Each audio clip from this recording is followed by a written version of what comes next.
Chanakya international academy உங்களுக்குள் இருக்கும் தலைவரை வெளிக்கொண்டு வரும் பியூர் பாலிடிக்ஸ் பயிற்சி பட்டறை. நேரடி மற்றும் இணைய வழி. கான்டாக்ட் 7338824242. அனைவருக்கும் வணக்கம்.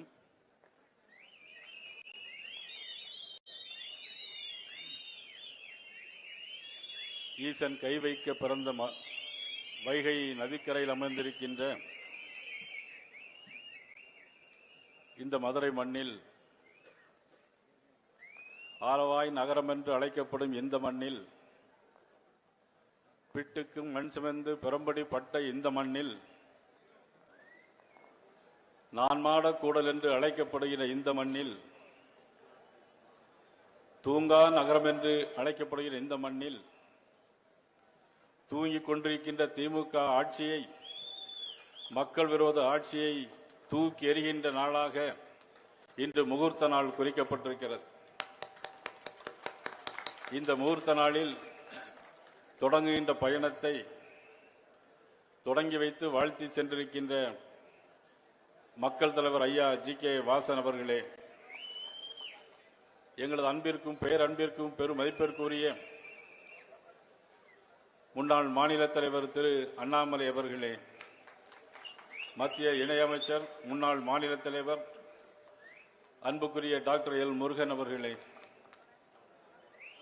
தேசிய ஜனநாயக கூட்டணியுடைய தலைமையேற்று அண்ணன் இபிஎஸ் அவர்களை தலைமையாக கொண்டு இயங்குகின்ற அனைத்து இந்திய அண்ணா திராவிட முன்னேற்ற கழகத்தினுடைய முன்னாள் அமைச்சர்களும் இந்நாள் சட்டமன்ற உறுப்பினர்களுமானிய அன்புக்குரிய தம்பி ஆர்.பி. உதயகுமார் அவர்களே, அண்ணன் செல்லூர் ராஜு அவர்களே, மதிப்புக்குரிய அண்ணன் ராஜன் செல்லப்பா அவர்களே, புதிய நீதி கட்சியினுடைய தலைவர் எங்களுடைய அன்புக்குரிய அண்ணன் ஏசி சண்முகம் அவர்களே, மதிப்புக்குரிய பாரிவேந்தர் அவர்களே, அண்ணன் உழவர் உழைப்பாளர் கட்சியினுடைய தலைவர் அண்ணன் செல்லமுத்து அவர்களே, தேவர் பேரவையினுடைய தலைவர் எனது அன்புக்குரிய தம்பி திருமாரஞ்சி அவர்களே,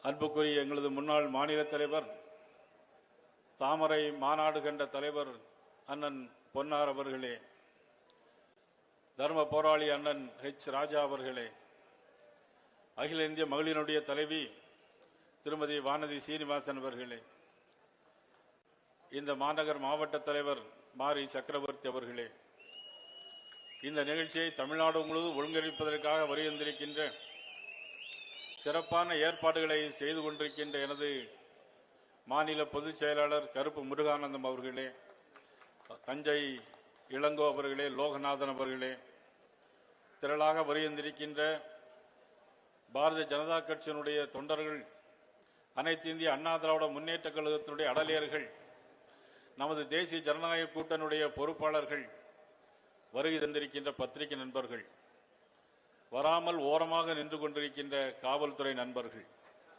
எங்களது தொண்டர்களை உள்ளே வரவிடாமல் தடுக்கின்ற காவல்துறை அதிகாரிகள் அனைவருக்கும் என்னுடைய பணிவு கலந்த வணக்கத்தை நான் தெரிவித்துக் கொள்கிறேன். உண்மையிலே தலைவர் அனைவரும் வாழ்த்தமைக்கு எனது மனமார்ந்த நன்றிகளை நான் தெரிவித்துக் கொள்கிறேன். மாண்புமிகு உள்துறை அமைச்சர் அமித்ஷா அவர்கள் சென்னைக்கு வந்து அண்ணன் இபிஎஸ் அவருடைய தலைமையிலே தேசிய ஜனநாயக கூட்டணியை அமைத்து காட்டி அவர் பேசும்போது சொன்னார், ஏற்கனவே முதலமைச்சர் ஸ்டாலின் அவர்கள் சொன்னது, அமித்ஷா அவர்களால் எங்களை தோற்கடிக்க முடியாது என்று சொன்னார். இந்த வீடியோ படத்திலே பார்த்தீர்கள். அமித்ஷா அவர்கள் எவ்வளவு பெரிய ஆள்! அவர் இந்திய நாட்டினுடைய இரண்டாவது இரும்பு மனிதர். சர்தார் வல்லபாய் பட்டேலுக்கு பிறகு வந்த இரும்பு மனிதர். டாக்டர் அம்பேத்கர் அவர்கள் சொன்னார்கள், ஆர்டிகல் 370 வேண்டாம் என்று சொன்னார்கள். ஆனால் அன்றைக்கு இருந்த காங்கிரஸ் கட்சி ஆர்டிகல் 370 கொண்டு வந்தார். யாராலும் முடியாத காரியத்தை, 75 ஆண்டுகளாக முடியாத காரியத்தை முடித்து காட்டியவர் அமித்ஷா அவர்கள். ஆர்டிகல் 370 எடுத்து காட்டியவர். அவரை பார்த்து நீங்கள் கேட்கிறீர்கள், உண்மைதான். அவர்களே பதில் சொன்னார்கள், என்னால் நான் திமுகவை தோற்கடிக்க மாட்டேன், தமிழக மக்களே திமுகவை தோற்கடிப்பார் என்று சொன்னார். இந்த மதுரை மண் நீதி கேட்ட மண், கண்ணகிக்கு நீதி கிடைத்த மண் இந்த மண். இந்த மண்ணிலிருந்து யாத்திரையை தொடங்குகிறோம். இந்த மண்ணிலிருந்து யாத்திரையை சுற்றுப்பயணத்தை தொடங்குகிறோம். யாத்திரை என்று சொன்னால் காசி யாத்திரை போனவர்கள் யாருமே திரும்ப வரமாட்டார்கள். ஆக யாத்திரை இல்லை, இது சுற்றுப்பயணம். இது நீதி கேட்ட பயணம். கண்ணகி பாண்டியமனிடம் வந்து கேட்டார், தேரா மன்னா செப்புவதுடையேன் எள்ளரு சிறப்பின் இமையவர் வியப்ப புள்ளுரு புண்கொண் தீர்த்தோ நன்றியும் நாவின் கடமணி நடுங்க என்று கேட்டார்.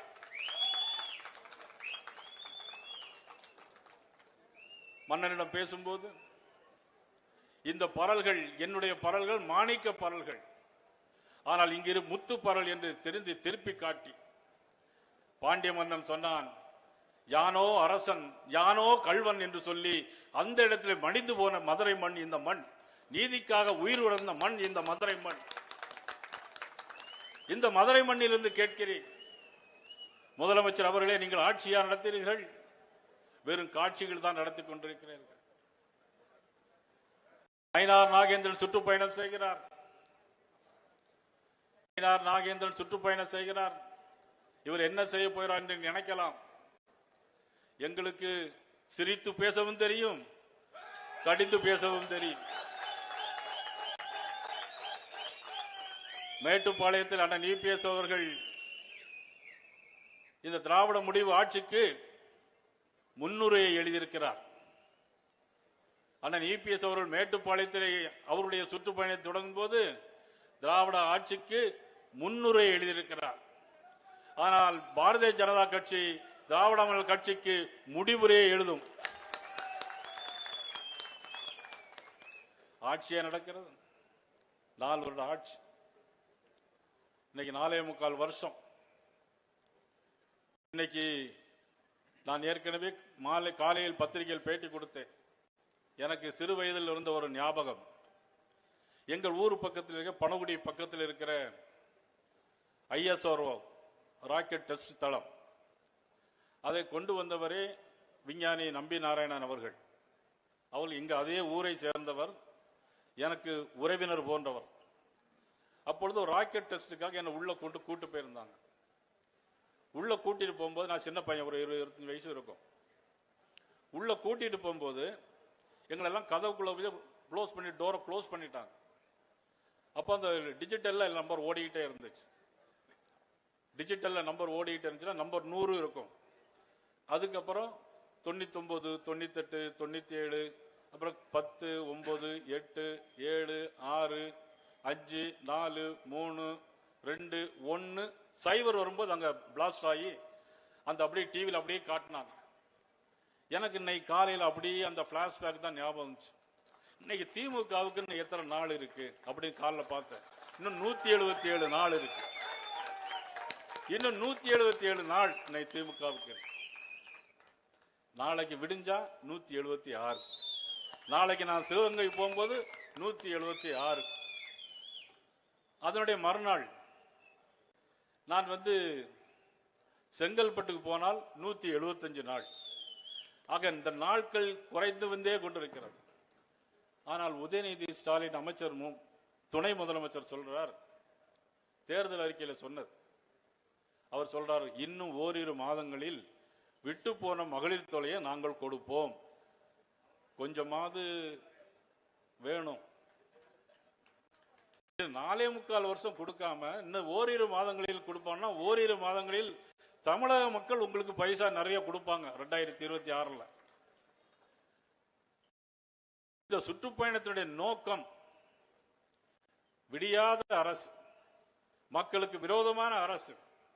இந்த திராவிட மாடல் அரசை வீட்டுக்கு அனுப்ப வேண்டும். அதற்காக தான் இந்த தேசிய ஜனநாயக கூட்டணி. தேசிய ஜனநாயக கூட்டணி தலைவர் அண்ணன் இபிஎஸ் அவர்கள் இந்த தேசிய கூட்டணி ஜெயிக்க வேண்டும் என்று சொன்னால், இந்த மக்கள் விரோத அரசை வீட்டுக்கு அனுப்ப வேண்டும் என்று சொன்னால், எல்லோரும் நீங்கள் தேசிய ஜனநாயக கூட்டணி இணைந்து இந்த தேர்தலை சந்திக்க வேண்டும். எல்லோரும் என்று சொன்னால் நீங்கள் புரிந்து கொள்ளுங்கள். எல்லோரும் சேர்ந்தால்தான் நாம் வெற்றி பெற முடியும். இருந்தாலும் இல்லாவிட்டாலும் மதிப்புக்குரிய கலைஞர் அவர்கள் 11ஆம் ஆண்டு எல்லா கட்சிகளையும் சேர்த்து தேர்தலில் போட்டியிட்டார்கள். எல்லா கட்சிகளையும் எல்லா ஜாதி தலைவர்களும் சேர்த்து போட்டியிட்டார்கள். அப்போ அம்மா ஒரு சிறிய கூட்டணி வச்சிருந்தாங்க. இதே மாதிரி தான் பத்திரிகையாளர்கள் டெய்லி கேட்கறீங்க எல்லாரும். யாரும் முதலமைச்சர் ஸ்டாலின் அவர்கள்ட்ட போய் நீங்க கேட்கறதே இல்லை. விடிஞ்சா அடைஞ்சா எங்களை அண்ணாமலையை பார்த்தாலும் சரி, அல்லது திரும்ப டாக்டர் எல் முருகனை பார்த்தாலும் சரி, உங்க கூட்டணியில அவ்வளவு பலம் இல்லையே, உங்க கூட்டணி இன்னும் ரொம்ப மோசமா இருக்க அப்படிங்கறதான் கேட்காங்களே தவிர அவங்க கூட்டணியை பத்தி பேசவே மாட்டாங்கிறார். மதிப்புக்குரிய தொல் திருமாவளவன் அவர் என்னன்னா, இந்த கூட்டணி நாங்கள் தொடர்ந்து இருப்போம், அவர்கள் கூட்டணி சரியில்லைன்னு அவர் சொல்றார். வேங்கவேல் பிரச்சனையை பத்தி அவர் பேசுறதே இல்லை. எந்த சமுதாயத்துக்காக கட்சியை ஆரம்பித்து வைத்திருக்கிறாரோ அந்த சமுதாய மக்களுக்காக பேசுறதே இல்லை. ஆனா எல்லா காலங்களிலும் திமுகவுக்காக வேண்டியும் உதயநிதி ஸ்டாலினுக்காக வேண்டியும் தான் பேசிக்கிட்டு இருக்காரே தவிர வேற எதுவுமே கிடையாது. காங்கிரஸ் கட்சியை பொறுத்த மட்டும் கேட்கவே வேண்டாம். காங்கிரஸ் கட்சி இன்னைக்கு தமிழகத்தில் இருக்கா இல்லை என்று கூட தெரியாது யாருக்கும். ஆனால் அவர்களும் கூட்டணியில் இருக்கிறார்கள். ஆனால் அவர்களுக்கு ஆசை இருக்கிறது. காங்கிரஸ் கட்சிக்கு மந்திரியாக வேண்டும் என்ற ஆசை நிறைய இருக்கிறது. மந்திரிகள் வேண்டும் என்ற ஆசை இருக்கிறது. தொல் திருமாவளவனுக்கு மந்திரி சபையில் இடம்பெற வேண்டும் என்ற ஆசை இருக்கிறது. யாரும் பத்திரிகைக்காரங்க அதை போய் அவங்கள்ட்ட கேட்கறதே இல்லை. நீங்க மந்திரியாக ஆசைப்படுகிறீர்களா அப்படின்னு சொல்லி கேட்கவே இல்லை. ஆனா சீட்டு கூட வரணும் அப்படின்னு நினைக்கிறாங்க. ஆனா எனக்கு தெரிஞ்ச தகவல் இன்னைக்கு திமுக வட்டாரத்திலிருந்து எல்லா கட்சிகளும், காங்கிரஸ் கட்சிக்கும் விசிக கட்சிக்கும் மற்ற எல்லா கட்சிக்கும் 2 சீட்டு எண்ணிக்கையை குறைக்க போறாங்களாம். 2 சீட்டு எண்ணிக்கையை குறைக்க போறாங்கிற தகவல் இன்னைக்கு வந்திருக்கு. ஆனா எங்க கட்சியில புதுசா கூட்டணி சேர்ந்தாலும் அதை விட பயம், எங்களுடைய சக்தி, எங்களுடைய பலம், எங்களுக்கு மக்கள் சக்தி தான் பலம். அதுதான் இன்னைக்கு தேசிய ஜனநாயக கூட்டணி எங்களோடு இன்னைக்கு இணைந்து இருக்கிறது. ஐயா ஜி.கே. வாசன் அவர்கள் அழகாக சொன்னார்கள். தமிழகத்திலே அனைத்து இந்திய அண்ணா திராவிட முன்னேற்ற கழகம் பெரிய கட்சி. ஆனால் அகில இந்திய அளவில் பாரதிய ஜனதா கட்சி தான் பெரிய கட்சி. என்னைக்கும் இந்த 2 கட்சிகளும் தான் இணைந்த கூட்டணியாக இருக்கும், இயற்கையான கூட்டணியாக இருக்கும். 1998 திருநெல்வேலியிலே வெள்ளி விழா மாநாடு எல்லாரும் வந்திருந்தார்கள். மேடையிலே மாநாட்டிலே பாரதிய ஜனதா கட்சி அனைத்து இந்திய அண்ணா திராவிட முன்னேற்ற கழகம் கூட்டணி வைத்து தமிழ்நாட்டில் அதிக பெரும்பான்மையான இடங்களில் பாராளுமன்ற தொகுதியை வெற்றி பெற்றது. ஆனால் அதற்கு பிறகு 99 திராவிட முன்னேற்ற கழகத்தோடு கூட்டணி வைத்து திமுக காரங்கள் என்ன தெரியுமா சொன்னாங்க? அன்னைக்கு பாரதிய ஜனதா கட்சி வாஜ்பாய் அவர்களை மாறி ஒரு தலைவரை உலகத்தில் உண்டா அப்படின்னு பேசினாங்க. நன்றி மறந்தவர்கள் திமுகவை சேர்ந்தவர்கள். முரசொலி மாறன் 1.5 வருஷம் படுத்த படுக்கையில் இருந்தார். மந்திரியாக வைத்திருந்தார்கள். ஆனால் கரூர் செந்தில் பாலாஜி மந்திரியாகவே வைத்திருந்தார்கள் ஜெயிலில் இருக்கும்போது. முரசொலி மாறன் நோய்வாய்ப்பட்டிருந்தார். நோய்வாய்ப்பட்டு இறந்தே போனார். இறந்து போனதற்கு வாஜ்பாய் அவர்கள் நேரடியாக வந்து அஞ்சலி செலுத்திவிட்டு போனார்கள். மறுநாளே வாஜ்பாயை பற்றி அவதூறாக பேசியவர்கள் இந்த திமுகவை சேர்ந்தவர்கள். யாராலும் மறக்க முடியாது, மன்னிக்கவும் முடியாது. அதன் பிறகு காங்கிரஸ் கட்சியில 10 ஆண்டு காலம் இருந்தார்கள். 10 ஆண்டு காலம் ஆட்சியிலே இருந்தார்கள். என்ன செய்தார்கள்? எனக்கு முன்னாலே பேசிய பம்பாய் சட்டமன்ற உறுப்பினர் நமது தமிழ்ச்செல்வன் அழகாக சொன்னார்கள். 5 ஆண்டு காலம் இருந்தார்களே, கச்சத்தீவை இவர்களை பெற்று தந்திருக்க வேண்டுமா வேண்டாமா? ஆனால் இன்றைக்கு கச்சத்தீவு வேண்டும் வேண்டும் கேட்டிருக்கிறீங்களே. 1974 ஆண்டு ஜூன் 29 கச்சத்தீவை தாரை வாய்த்தது யார்? மதிப்புக்குரிய இந்திரா காந்தி அம்மையார் அவர்கள். ஆனால் அன்றைக்கு முதலமைச்சராக தமிழகத்திலே இருந்தது யார்? மதிப்புக்குரிய கலைஞர். திராவிட முன்னேற்ற கழக ஆட்சி அன்றைக்கு இருந்தது. ஆனால் சட்டமன்றத்திலே மதிப்புக்குரிய துரைமுருகன் பேசுகிறார், அது எங்களுக்கு தெரியாமலேயே கொடுத்துட்டாங்க. அப்படி ஒரு நாட்டினுடைய ஒரு பகுதியை மாநிலத்திற்கு தெரியாமலே கொடுத்து விட முடியுமா? உங்களுக்கு தெரியாதா இதெல்லாம் என்று கேட்டதற்கு இல்லை, எங்களுக்கு தெரியாது, அதுக்கு பிறகு வருத்தப்பட்டோம் என்று சொன்னார். திருமதி வானதி சீனிவாசன் அவர்கள் இருந்தார்கள். நமது சட்டமன்ற உறுப்பினர்கள் எல்லோரும், நமது ஆர்.பி. உதயகுமார், அண்ணன் செல்லூர் ராஜன் செல்லப்பா எல்லோருமே இருந்தார்கள் அந்த சட்டமன்றத்தில். ஆக இப்படியாக தமிழகத்திற்கு துரோகம் செய்தவர்கள், ஆனால் தமிழை பற்றி பேசிக் கொண்டிருக்கிறார்கள். தமிழை விற்று பிழைத்தவர்கள் திமுகவினர், தமிழை போற்றி புகழ்ந்தவர் நமது அண்ணா திமுக தேசிய ஜனநாயக கூட்டணி. நமது பாரத பிரதமர் நரேந்திர மோடி அவர்கள் ஐநாவுக்கு போனாலும் சரி, அயோத்திக்கு போனாலும் சரி, தமிழின் வார்த்தைகளை, திருக்குறளை எல்லா இடங்களிலும் சொல்லிக் கொண்டிருக்கிறார்கள். பனாரஸ் பல்கலைக்கழகத்திலே ஒரு தனி இருக்கையை தந்தவர் மாண்புமிகு நரேந்திர மோடி அவர்கள். மறுக்க முடியுமா? காசியிலே தமிழ் சங்கம் கண்டவர் மாண்புமிகு நரேந்திர மோடி அவர்கள். மறுக்க முடியுமா? குஜராத்திலே தமிழ் சங்கம் கண்டவர் மாண்புமிகு நரேந்திர மோடி அவர்கள். மறுக்க முடியுமா? இன்றைக்கு நிதி கொடுத்திருக்கிறார் 4144 கோடி ரூபாய் தமிழகத்துக்கு இன்றைக்கு நமது நிதியமைச்சர் நிர்மலா சீதாராமன் அவர்கள் வழங்கி இருக்கிறார்கள். ஆனால் பணம் வரல, பணம் வரல, பணம் வரல. ராமேஸ்வரம் கூட்டத்தில் மாண்புமிகு பாரத பிரதமர் நரேந்திர மோடி அவர்கள் சொன்னார்கள், தமிழ்நாட்டில் சில பேர் அழுது கொண்டே இருக்கிறார்கள், அழுது கொண்டேதான் இருப்பார்கள் சொன்னார். ஆனால் அந்த மாதிரி ஒரு நிலைமை இன்னைக்கு ஒரு மாநிலம் முன்னேற வேண்டும் என்று சொன்னால், ஒரு மாநிலம் முன்னேற வேண்டும் என்று சொன்னால் மத்திய அரசுடைய உதவி வேண்டும். புரட்சி தலைவர் எம்ஜிஆர் இருந்தார், உறவுக்கு குரல் கொடுப்போம், உரிமைக்கு குரல் கொடுப்போம், உறவுக்கு கை கொடுப்போம் சொன்னார் புரட்சி தலைவர் எம்ஜிஆர் அவர்கள். அன்னைக்கு மத்திய அரசின் நிதி அனைத்து வந்தது தமிழகத்திற்கு. நேற்று வந்த இந்த ஆட்சிக்கு முந்த ஆட்சி அண்ணன் இபிஎஸ் அவருடைய ஆட்சியிலே வந்தது. 40,000 கோடி ரூபாயை போய் வாங்கிட்டு வந்தாங்க.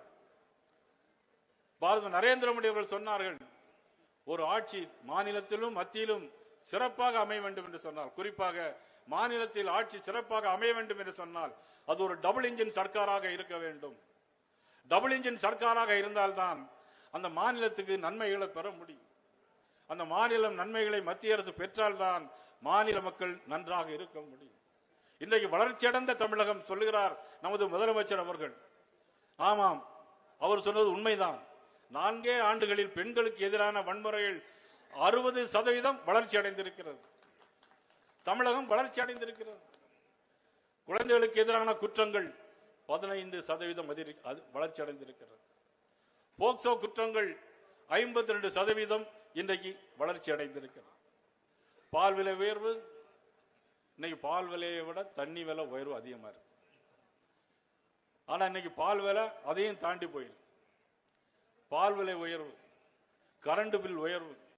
கரண்ட் 2 மாசத்துக்கு ஒருக்க தாரன்னு சொன்னாங்க. 2 மாசம் இருக்கத இபிஎஸ் அவர்கள் 2 மாசம் வச்சிருக்காங்க. நாங்க ஒரே மாசம் கணக்கு எடுப்போம்னு சொன்னாங்க. 4.25 வருஷத்துல எடுத்திருக்காங்களா? ஆனா கரண்ட் பில்லுடைய வளர்ச்சி இன்னைக்கு அதிகம் உயர்ந்திருக்கிறது. சொத்து வரி உயர்வு 300% அதிகம். ஆனா இபிஎஸ் அவருடைய ஆட்சியில எந்த உயர்வும் இல்லை.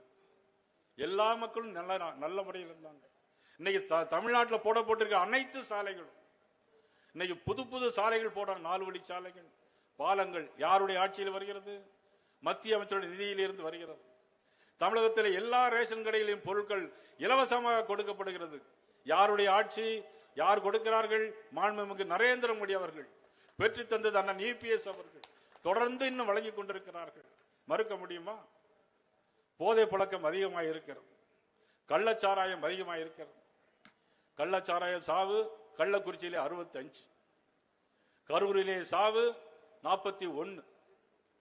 கள்ளக்குறிச்சிக்கு போகாத கால்கள், கள்ளக்குறிச்சிக்கு போகாத முதலமைச்சருடைய கால்கள் கரூருக்கு ஏன் போனது என்று சொன்னால் அங்கேதான் விஷயமே இருக்கு. நாங்கள் சொல்லவில்லை, எல்லோரும் சொல்லுகிறார்கள். செந்தில் பாலாஜி ஏற்பாட்டில் தான் எல்லாமே நடந்ததாக நான் சொல்லல, எல்லாரும் சொல்றாங்க. கரூரிலே நடந்த நிகழ்வுகள் இனி எந்த காலத்திலும் நடக்கக்கூடாது. ஒரு பெண்மணி, கணவனை இழந்த ஒரு பெண்மணி தன்னுடைய 10 வயது குழந்தையை கையிலே பிடித்து கொண்டு அந்த கூட்டத்துக்கு போகிறார். அந்த 10 வயது குழந்தைக்காகத்தான் தன்னுடைய உயிரிலேயே வாழ்ந்து கொண்டிருக்கிறார். ஆனால் கூட்ட முடிவில் அந்த தாய் கீழே கிடக்கிறாள். எல்லோரும் மேலே ஏறி மிதித்துக் கொண்டு போகிறார்கள். தன்னுடைய கண் முன்னாலே எல்லோரும் அந்த குழந்தையை மிதிக்கதை பார்த்து இவ்வளவு எழுந்திருக்க முடியாமல் அந்த குழந்தையும் செத்து போன காட்சி கரூரிலே அடங்கேறி இருக்கிறது. யார் காரணம்? இது யார் காரணம்? திமுக ஆட்சி தானே, அங்கிருந்த காவல்துறை தானே, அந்த காவல்துறை கட்டுப்பாட்டில் வைத்திருக்க யார்? நம்முடைய மாண்பு முதலமைச்சர் தானே. உங்களுக்கு அந்த கட்டுப்பாட்டில் காவல்துறை உங்களுடைய கட்டுப்பாட்டில் இல்லை என்பதுதானே கரூர் சம்பவம் அங்கே அரங்கேறி இருக்கிற சம்பவம் நினைவூட்டுகிறது. எதற்காக நீங்கள் போஸ் கொடுக்கிறீர்கள்? துணை முதலமைச்சர் ஸ்டாலின், உதயநிதி ஸ்டாலின் அவர்களுக்காக நீங்கள் வாழ்ந்து கொண்டிருக்கிறீர்களா? தமிழ்நாட்டில் அத்தனை கோடி மக்களுடைய வரி பணத்தை வீணடிக்க வேண்டுமா? இதெல்லாம் சிந்தித்து பார்க்கத்தான் இந்த நடைபயணம். வளர்ச்சியடைந்த தமிழம், கஞ்சா பழக்கமும் கஞ்சா விற்பனையும் அதிகமாகிக் கொண்டே போயிருக்கிறது. இன்னொன்னு சொல்றாங்க பெத்தம்பட்டின், அது என்ன இப்படி ஊசி போடணுமா என்னங்கிறது தெரியல. அது இங்க உள்ள யாருக்குமே தெரியாது. இந்த கூட்டத்துக்கு அந்த மாதிரி ஆட்களையும் யாரும் வரமாட்டாங்க. ஏன்னா அந்த மாதிரி இங்க கூட்டத்துக்கு வர வேண்டிய அவசியம் இல்லை.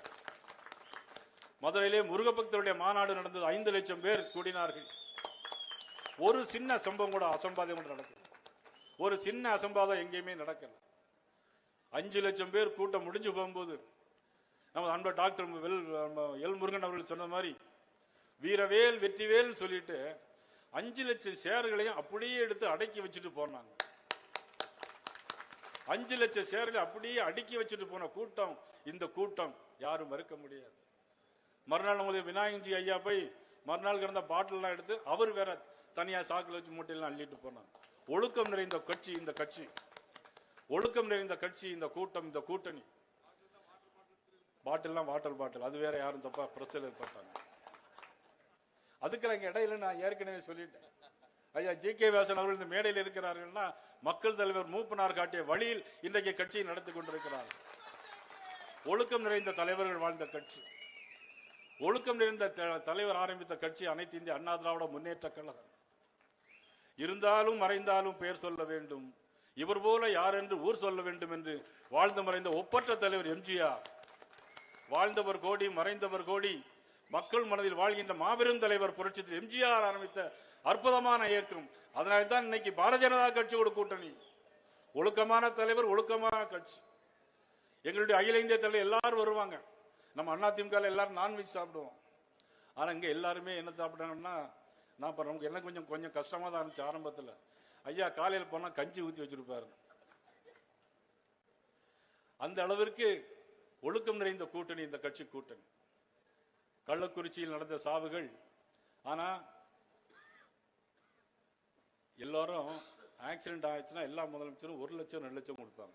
ஆனா நம்ம திமுக இன்னும் வினோதமான கட்சி பார்த்தீங்களா, அது சாரையம் குடிச்சிட்டு சேர்த்தா மட்டும் 10 லட்சம் ரூபா கொடுப்பாங்க.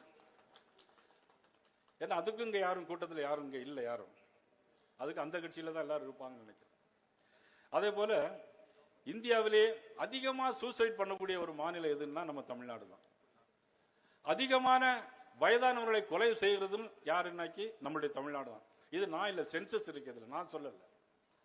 இந்தியாவிலே மிக மோசமான ஒரு சூழ்நிலை இருக்கிறதுனா அது தமிழ்நாடு மாநிலம் தான். அதனால தான் தமிழகம் தலை நிமிர ஒரு பயணம் இன்றைக்கு ஆரம்பிக்கப்பட்டிருக்கிறது.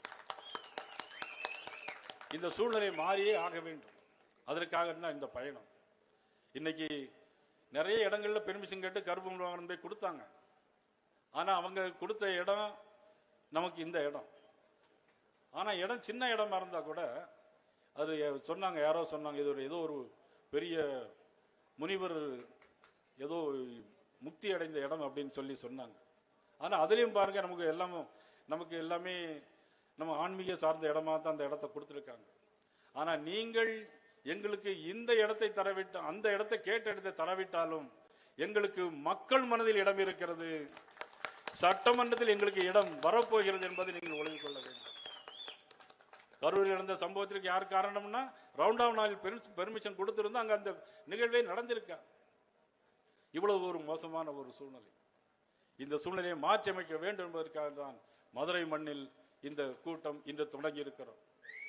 நம்ம ஆர்.பி. உதயகுமார் கூட சொன்னாங்க, நல்ல வேளை நீங்க தாமிரபரணி நதிக்கரையில் ஆரம்பிப்பீங்களோ நினைச்சோம். ஆனா ஈசன் கை வைக்க பிறந்த இந்த வைகை நதிக்கரையில் நீங்க ஆரம்பித்தீர்கள், வெற்றி நிச்சயம் அப்படின்னு சொன்னாங்க. அந்த அளவிற்கு ஒரு மதுரை மண் ஒரு பிரசித்தி பெற்ற ஒரு மண்ணாக இந்த மண் அமைந்திருக்கிறது. இந்த நாளில் சிறப்பான ஏற்பாட்டை செய்திருக்கிற கருப்பு முருகானந்தம் அவர்கள், அவரோடு தோளிருந்த நமது இளங்கோ, லோகநாதன், வெங்கடேஷ், இதுக்கு முழுமையாக ஆதரவாக இருந்த நமது ஐயா கேசவன்ஜி அவர்களுக்கும் மற்றும் நிகழ்விலே கலந்து கொண்டு வாழ்த்திய தலைவர்கள் அனைவருக்கும் தொடர்ந்து எங்களுடைய பயணம் இன்று நாளை சிவகங்கை சீமையில் நடைபெறும். அதைத் தொடர்ந்து செங்கல்பட்டில் தொடர்ந்து நடைபெறும். அண்ணன் இபிஎஸ் அவர்கள் முன்னுரை எழுதியிருக்கிறார்கள். நயினார் நாகேந்திரன் திமுக ஆட்சிக்கு முடிவுரை எழுதுவேன் என்பதை சொல்லி வாய்ப்புக்கு நன்றி கூறி, மீனாட்சி அம்மனுடைய அருளாசியோடு நன்றி கூறி, வாய்ப்புக்கு நன்றி கூறி அமைகிறேன். நன்றி, வணக்கம்.